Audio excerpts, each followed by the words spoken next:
Full processing of Belgium. আসসালামু আলাইকুম সবাইকে, আমার নাম মিনাজ, বেলজিয়াম থেকে। আজকে আমি চিন্তা করছি যে বেলজিয়াম নিয়ে যত ইনফরমেশন আছে সব আমি এই প্লেলিস্টে দিয়ে দিব। অ্যাজ স্টুডেন্ট কেমনে আসতে হয়, অ্যাজ স্টুডেন্ট কেমনে থাকতে হয়, সব ডিটেলস আমি এই ফুল প্লেলিস্টে করে রাখবো। অলমোস্ট 20টার মতো আমার প্লেলিস্ট ক্রিয়েট হবে। সো যা যা ইনফরমেশন আছে সব এখানে পেয়ে যাবো, অন্য কোথাও যাওয়ার দরকার নেই। You can get all the information here. So আমাদের পার্ট 1টা শুরু করি, ফুল প্রসেসিং অফ বেলজিয়াম। ফার্স্টে বেলজিয়াম অ্যাপ্লাই করার জন্য প্রথমে আপনার অ্যাডমিশন ক্লিয়ার করতে হবে। অ্যাডমিশনের জন্য রিকোয়ারমেন্ট হচ্ছে আইএলটিএস মিনিমাম 6.5, নো ব্যালেন্স 6 পাইলেও সমস্যা নাই, কিন্তু ট্রাই টু গেট ঠিক 6.5। এখানে দুইটার মতো ইনটেক আছে, একটা সেপ্টেম্বর একটা ফেব্রুয়ারি।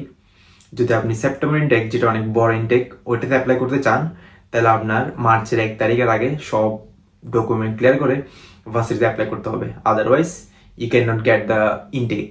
শুধুমাত্র একটা ইউনিভার্সিটি আছে, থমাস মোর, যেটাতে মে পর্যন্ত ডেডলাইন, বাট এত লেট করলে ভিসা প্রসেসিং করতে অনেক লেট হয়ে যাবে।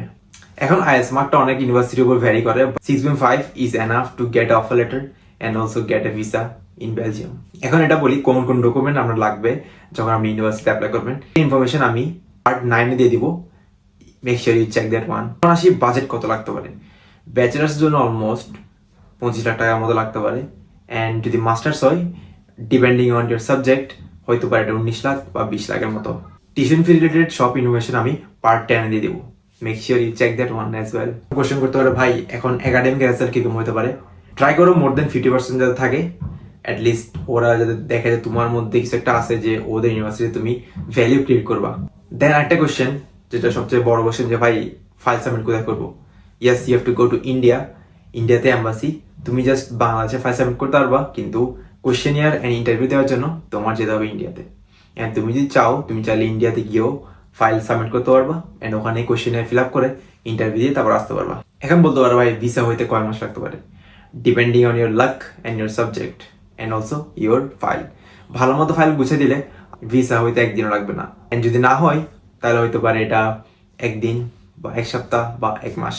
So just pray after you submit your document. আপনি যখন অ্যাপ্লিকেশন করবেন, এরপরেই আপনাকে ভার্সিটিতে টাকা পে করতে হবে, ব্লক আর টিউশন ফি। ব্লকের সব ইনফরমেশন আমি পার্ট 2-তে দিব। Make sure you check. Admission যখন হয়ে যাবে, তখন আপনার পাঠাতে হবে টাকা। ফার্স্ট টাকা পাঠাতে হবে, সেকেন্ড আপনার মেডিকেল টেস্ট দিয়ে দেন, থার্ড আপনি ইন্স্যুরেন্স কিনে এসওপি, মোটিভেশন লেটার, তারপর সার্টিফিকেটগুলো লিগ্রেশন করেন মোফা থেকে, সাথে আপনার বেলজিয়াম কনসুলেট থেকে। এর ভিতরে ট্রাই করেন যে আপনি ইন্টারভিউর জন্য অ্যাপ্লাই করবেন, যেহেতু কোশ্চেনার ফিল আপ করতে হবে ইন্ডিয়াতে, so you need that one first. কি কি ডকুমেন্ট সাবমিট করতে হবে এম্বাসিতে, এই ভিডিওগুলো পাবেন আপনি পার্ট 17-এ। এখন আমি বলি আমাদের সাথে কানেক্ট কেমন হবেন, আমার থ্রুতে কেমন অ্যাপ্লাই করবেন। আমরা আপনাদেরকে ফাইল প্রসেসিং করে দিতে হেল্প করি। ডিসক্রিপশনে দেওয়া থাকা হোয়াটসঅ্যাপ নাম্বারে আপনি আমাদের সাথে কন্ট্যাক্ট করেন, দেন আমরা সব ইনফরমেশন আপনাকে দিয়ে দেবো to connect with us and to apply through us. Good luck, see you soon.